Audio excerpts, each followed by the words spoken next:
back to Luis, who's going to introduce our final speaker. But don't leave right after the final speaker, because we have a nice surprise for you in the end. Luis, floor is yours.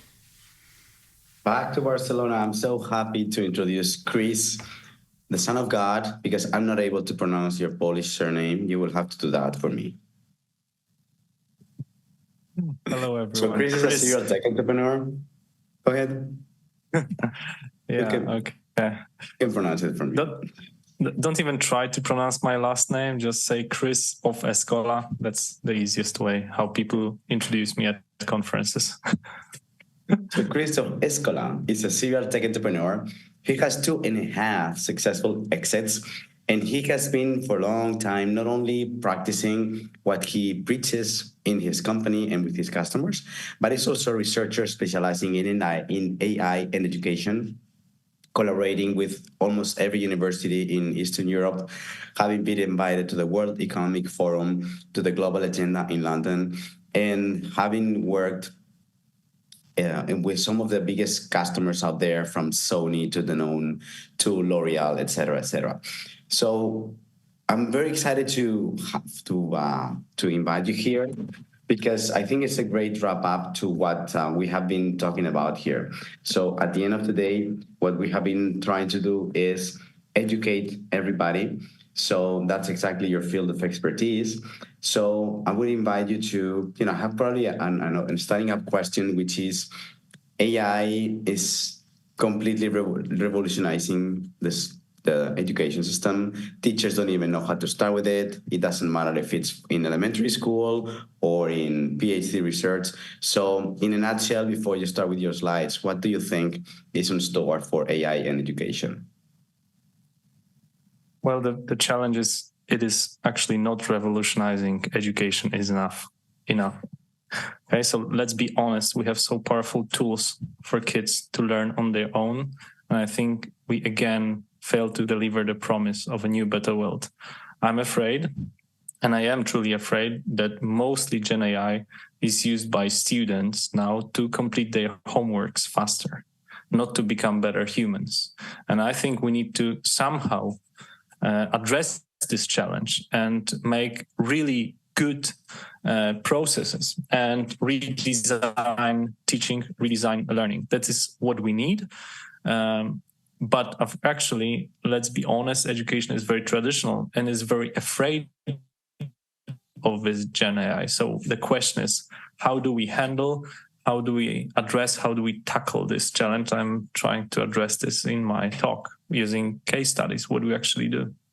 Excellent. So take it away, Chris. Okay. So I try to share. Do I share this? Is it now visible for everyone? I hope. Yes. Okay.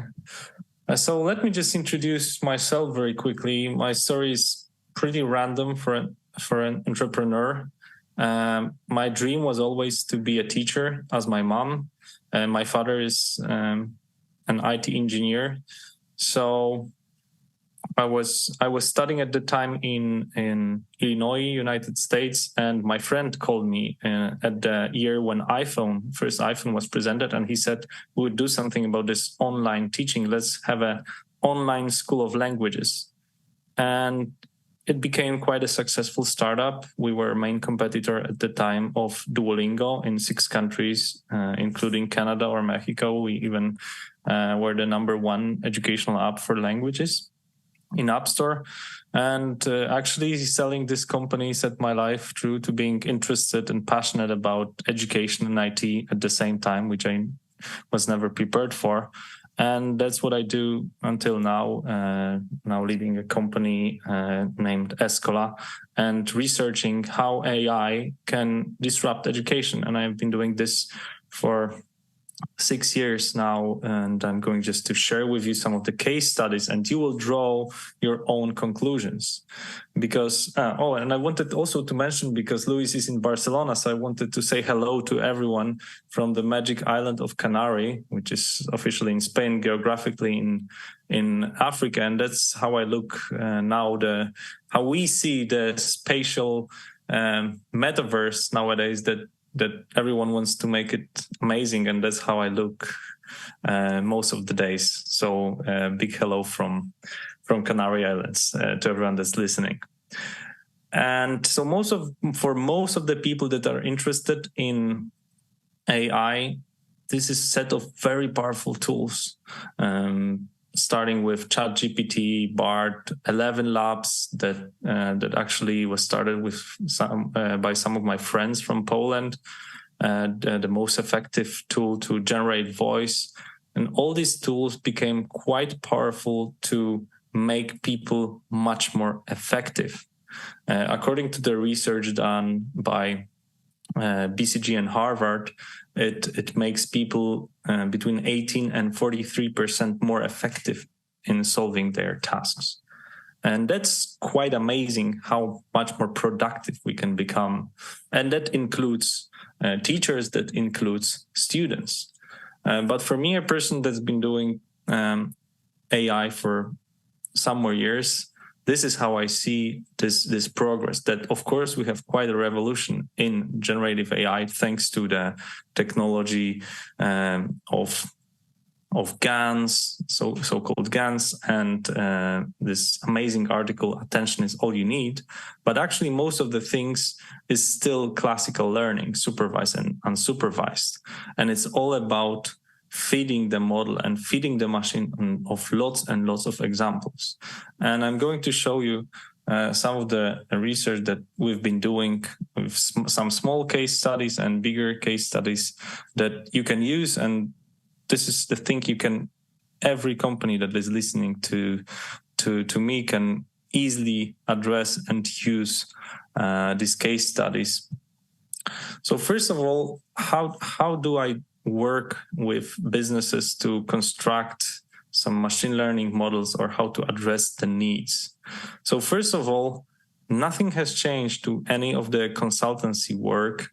So we should start with business needs. That's what Natalia brilliantly indicated, that it is a superpower for us, but we still need to remain humans. So what are our business needs? There is no AI yet that can run a company and think about business cases that we need to address. So then we should also think about ROI, and this is very important that we don't get overexcited. So we want to be ahead of our competitors just for the sake of being ahead of our competitors. And the third step is setting which tools are we going to use and the roadmap that we are going to go. And that's quite important. And the reason I'm showing this is that very often we get so much in love with tools that we use, that we start with tools, not with business needs, not with ROI, and we get overexcited very often. There is, Sora. Let's find out what we can do with Sora. There is new way of generating images. What can we do about it?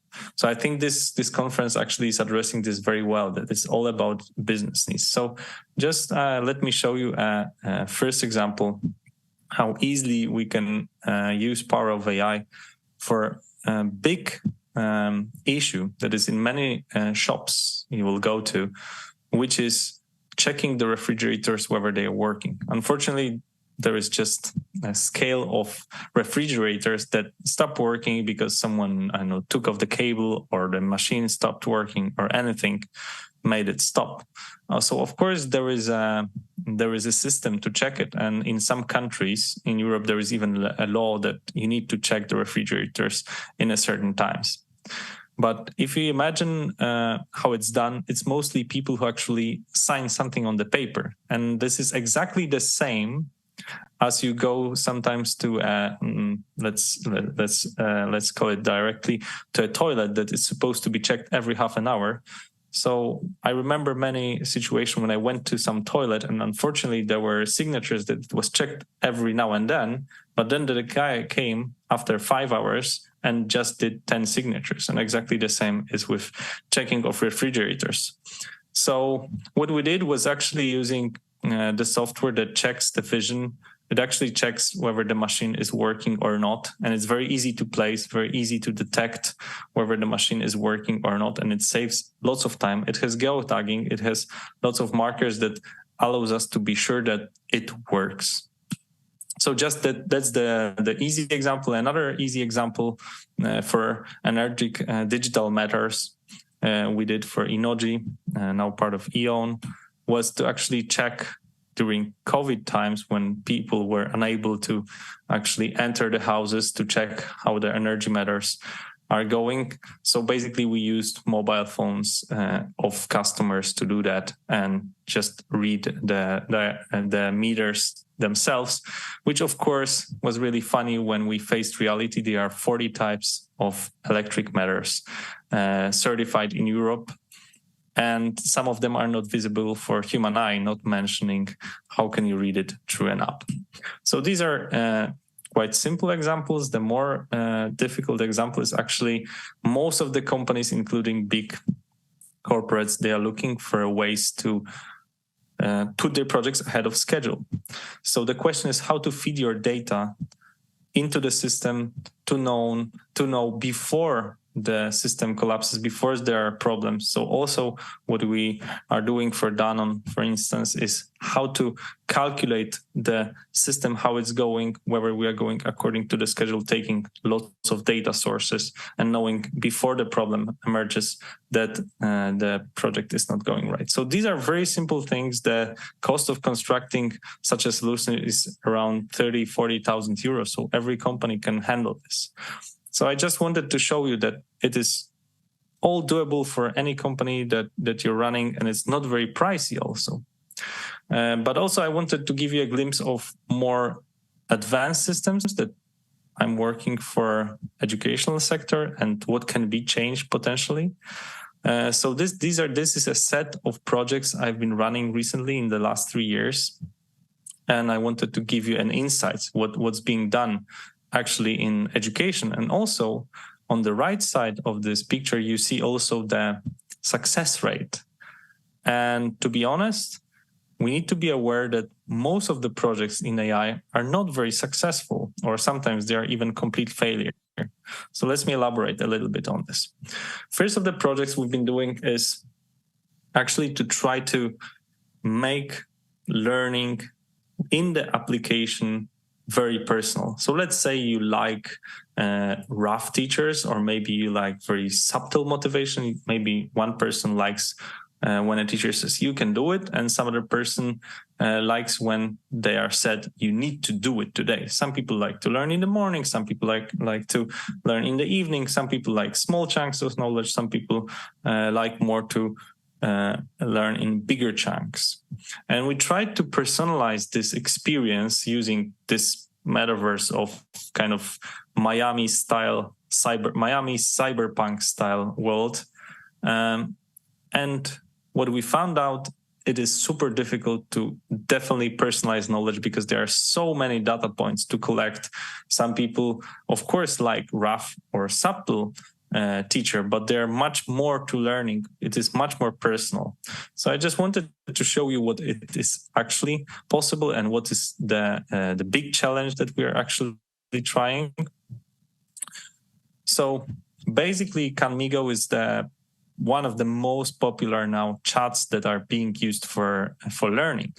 And the issue about this, I'm not sure whether you can hear the voice, but the issue about learning nowadays by students is that they have ready answers. They have ready answers. And the reason why we go to school is to learn how to solve certain questions, especially in math, science. And the reason behind Canmigo and now also Sizzle, which was established by a guy who left Meta, formerly known as Facebook, was to show that it is not about giving ready-made answers. It's about learning the process. And this is the missing part of education nowadays. And that's what we actually need to solve, that children do not skip the part of how to learn certain things. Okay. Another thing that we developed was actually quite successful, an app that could detect autism, our success rate for now is about 75% compared to professional doctor. So we can actually, by taking a simple test with a kid, the reactions for sounds and certain images, we can detect very early autism spectrum. The thing is actually patented in United States, and we are doing this in Europe. It's been quite successful, and it seems like a quite big potential, and it's quite easy to train a model by showing it lots of kids with autism spectrum and without, and tracking the children with the time. Another thing we've been working on is basically a security platform. Of course, security, especially in education, is a big issue on what children can see, what can they read, and that's the issue. We try to see on the fly, not after it happens, what type of content children can see, and also what apps can be dangerous before they are released. And the last one I wanted to share, which is kind of a recommender tool, which is also connected to predictive analysis, is to suggest which of the e-learning materials that children are given is going to be successful. So also a trained model with lots and lots of data. Trust me, half of the university students were training my model. And what of the content is being done until the very end, and which of the content was done only partially. And the result was that we indicated once you're typing an exercise or you're creating an exercise, we can tell you whether it's too long or what's the probability of the students to complete it, which has been quite successful so far. What we are working on now is actually to also use generative AI so you can create e-learning with any content you have, like presentations, multimedia, that you actually, with time, can spare lots of time creating any educational content. So to sum up, it's been quite a ride, not always successful. I would even say most of the time a failure, but we've learned a lot. And even having one success, which is detecting autism spectrum, 70%, 75% of what a professional human would do, is, I think, somehow successful and can save lots of people lives in a big sense by allowing millions of children to get help. And I always think more what most of my friends, they are doing AI are doing, and they're doing recommendation systems with YouTube. So you have a content that you actually gets your attention, but is it helpful? Most of the friends would work for Google or Meta, looking at recommendation systems, or Netflix. And I'm very often thinking, what should I get involved in for the future of AI? What will be the future for education? So some of the ideas I've been working this year, some of them already get a grant, was actually not only how to detect neuroatypical children and how to serve them therapy, but actually how to make it available for everyone. So we have, let's say, a doctor in our phone or in our computer. Another one is saving energy, which is another big topic, one of the most complex projects I'm doing, and I have quite a good team to work on this. Another one is recognizing emotions to improve learning. And the last one is indicated before, generative AI for e-learning. And the last one I just started working quite recently is one of the big issues. Of course, we have lots of campaigns this year, and most of the deepfake detection tools are still pretty young. There is no one that is actually quite sure how to do this. So we are trying to help also educators to work with deepfakes. So let's focus on this one. I'm just going to show you just one technical graph, I promise. I'm just trying to show you how actually technically we can work on some AI. Beforehand, if you look on the right, we collect lots of data. What are the going devices at home? To illustrate you that if you eat only in the one area of your house, you most probably do not eat at night, but you sleep in some other area. So you can exclude the heating or air conditioning of some areas of your house. And therefore, you can spare lots and lots of money on energy. And beforehand, it needed a very good computer at home to steer this. But now let's remember that an iPhone has almost 20 million transistors in itself, and it can not only collect data, but also create a machine learning model. And that's what we're trying to do, actually use data collected from how you move around your house or an office, but also use the training model so it behaves more in order to save some energy. And the last thing that is very controversial for me is that of course, I'm sure you have heard that some of the Asian kids were using these headbands to check whether they have attention and they are listening properly to what teacher is saying. And what we tried to experiment with quite successfully, and it can be used both for customer success offices, it can be used as kind of voice chatbots, is to detect what are the emotions of our students and our customers. And actually, it's unbelievable, but even using small frames, like you can see me now in the camera, so anything around 400 times 400 pixels, we can detect with a precision of around 80% what are the emotions. So taking lots of frames, we can actually see in the long term what emotions are triggered by our speech. If I took your 90 cameras of people that are listening to me, I could see not only after I finished, but also during my presentation, which of the part of my presentation was exciting for you and what not. And also make better my presentations. I could also give feedback for my teachers if I'm a rector of a school, which speeches triggered interest with students or anxiety. And I said 80% successful rate of detections emotions, but actually humans are not better.